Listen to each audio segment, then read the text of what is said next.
revue de presse.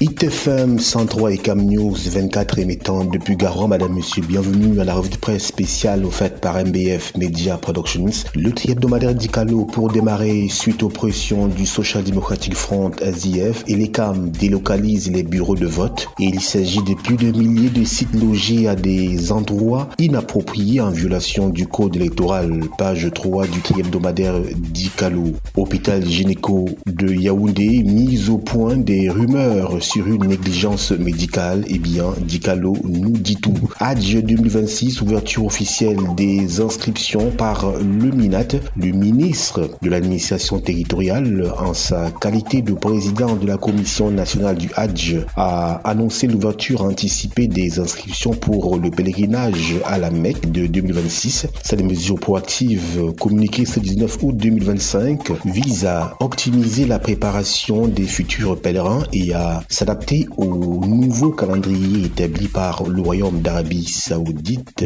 nous dit le tri-hebdomadaire d'Icalo. Suite à des contestations, et les CAM délocalisent certains bureaux de vote. La décision fait suite à la vive dénonciation portée sur la place publique par le chairman du Social Democratic Front, SDF, Joshua Ossi. Préparation des élections du 12 octobre 2025, effectivité du dispatching des kits électoraux rendus à moins de 2 mois de la date du scrutin électoral. Election Cameroun met les bouchées doubles. Les processus de dispatching des kits électoraux vers les 10 régions est lancé et nous dit d'Icalo. Soutien au Rassemblement démocratique du peuple camerounais RDPC. Des élites du Ndé révisent leur stratégie à Yaoundé sous la houlette de Célestine Ketia-Cortez, ministre de l'Habitat et du Développement urbain. Les filles et fils du département du Ndé étaient en concertation ce lundi 18 août 2025 à Yaoundé. Conférence SDF, Joshua aussi présente son projet de société. Le candidat du SDF était face à la presse ce mardi 19 août 2025. C'était à l'effet de préciser le projet de société qu'il compte soumettre à l'arbitrage des Camerounais. Société et développement, les anciens élèves du collège protestant de Ngaoundéré, Kolprot, se retrouvent à Kribi, venus de toutes les régions du Cameroun. C'est à l'extrémité maritime de l'esplanade de sa résidence dans la cité balnéaire du sud Cameroun, Kribi, que le docteur Mohamedou Bayrou Fadil a accueilli les anciens élèves du collège protestant de Ngaoundéré, Kolprot, le samedi 16 août 2025 à Kribi pour promouvoir l'amour du prochain, l'éducation et bien évidemment le vivre ensemble. MINDEF, remise des attributs et installation des nouveaux chefs d'état-major. Emprunt, Paul Biya valide 930 milliards de francs CFA pour payer les dettes et financer les projets. Mener à bien certains projets de développement et assurer le paiement des factures en instance de paiement au fisc camerounais depuis plus ou moins 3 mois. Trivialement désigné reste à payer. C'est la volonté du président de la République à travers la forte décision prise le 18 août 2025 habilitant le ministre des Finances à procéder à un emprunt de 930 milliards de francs CFA sur les marchés national et international. Sommet Afrique-Japon, Joseph Diongouti au TICAD 9 à Yokohama. Le premier ministre camerounais Joseph Diongouti est à la tête d'une délégation officielle à Tokyo au Japon dans le cadre de la 9e conférence internationale de Tokyo sur le développement de l'Afrique TICAD 9 prévue du 20 au 22 août 2025 à Yokohama. Il y représente le président Paul Biya à cet important rendez-vous de dialogue afro-japonais. Import substitution agricole 13,55 milliards de francs CFA, le plan de mise en œuvre. Excellence académique et responsabilité sociale des entreprises, 50 bourses pour les jeunes bacheliers camerounais. Il s'agit d'une initiative de Afriland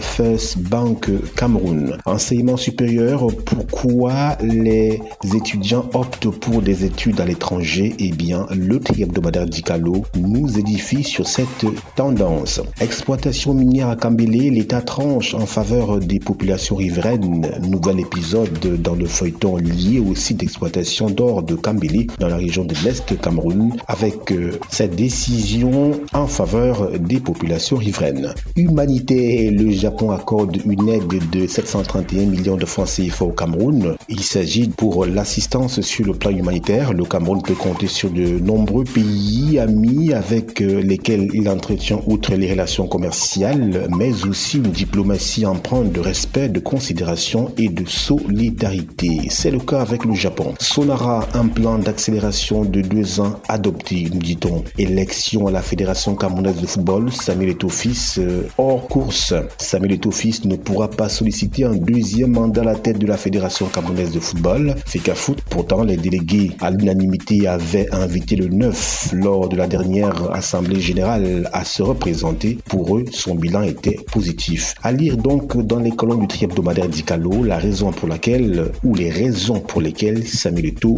ne pourrait pas briguer un nouveau mandat. À l'international Mali, l'ex-premier ministre Choguel Maïga placé sous mandat de dépôt. Présidentiel en Côte d'Ivoire, un groupe de cadres du PDCI RDA réclame un plan B pour désigner un candidat. Le tri-hebdomadaire Challenge Hebdo, réhabilitation Sonara, un plan d'accélération de 2 ans adopté.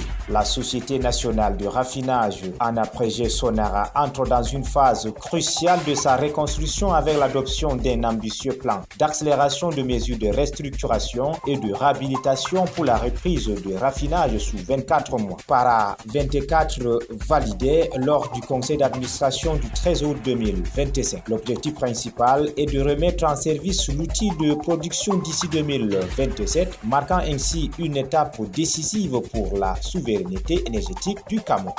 Pour l'assistance sur le plan humanitaire, le Cameroun peut compter sur de nombreux pays amis avec lesquels il entretient, outre les relations commerciales, mais aussi une diplomatie empreinte de respect, de considération et surtout de solidarité. Nous poursuivons notre revue spéciale toujours avec Challenge Hebdo de ce matin.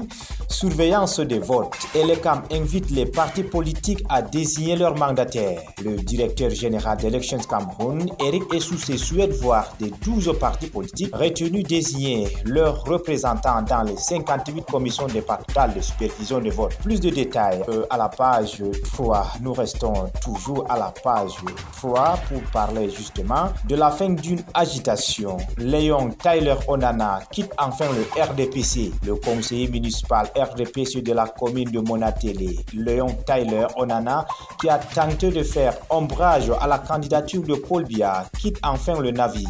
Nous restons en politique. Soutien à Paul Biya. La diaspora de l'Ouest en désaccord avec leur chef traditionnel. L'objet de la discorde trouve sa source au niveau de leur présence au palais de l'unité répondant à une invitation de Ferdinand Gongo. Enlèvement de Guizagué dans l'extrême nord. La classe politique condamne le kidnapping de plusieurs personnes sur la route de Mora-Koussiré dans la localité des Zigagé. Fait réagir des leaders politiques en course pour la prochaine élection présidentielle. Suite aux aveux de la France, étudiants et chercheurs doivent rédiger des mémoires. C'est la proposition de Niam Timba, candidat recalé de l'UPC à la prochaine élection présidentielle. La France continue de nous mener une guerre coloniale. L'opposant au régime suggère la tenue d'une grande conférence internationale entre l'UPC et l'État français du 11 au 12 septembre 2027. Voie ferrée Belabo-Ngaoundéré, les travaux de réfection démarrent en 2027. La question des infrastructures de manière générale se pose avec acuité au Cameroun. Il s'agit de l'un des plus grands chantiers du gouvernement qu'il s'y attelle au quotidien avec le concours de ses multiples et divers partenaires. Les précisions, c'est à la page 6 où nous restons pour parler, n'est-ce pas, de Ngaoundéré Garoua, justement des interventions d'urgence en cours pour stabiliser un ouvrage affectueux. Le traitement du point d'affaissement identifié au point kilométrique 150 de la route Ngaoundéré Garoua, près du pont de Bana, a débuté. En effet, la délégation régionale des travaux publics du Nord, après l'évaluation de la situation, a engagé des travaux de consolidation dans le but d'éliminer tout risque de rupture de la circulation. Lutte contre les inondations, l'AFD va décaisser 60 milliards de francs CFA au profit du Cameroun. Il n'est plus un secret pour personne, la ville de Douala fait face au phénomène des inondations. Cette situation alarmante et déplorable s'est traduite par des cris d'exaspération de frustration et des désespoirs, mais surtout les nombreux appels à l'aide de populations victimes lancés à l'endroit des pouvoirs publics. Les fortes pluies qui s'abattent dans la région de l'extrême nord traînent derrière elles des conséquences désastreuses. C'est ainsi qu'au moins 3 personnes ont perdu la vie du fait des intempéries enregistrées au mois de juin 2025 dans l'arrondissement de Darak, situé dans le département de Logone et Chari. Parlons à présent de la rentrée scolaire 2025. Un plan de protestation sur la table du Premier ministre. Il est question d'apporter en urgence des réponses structurelles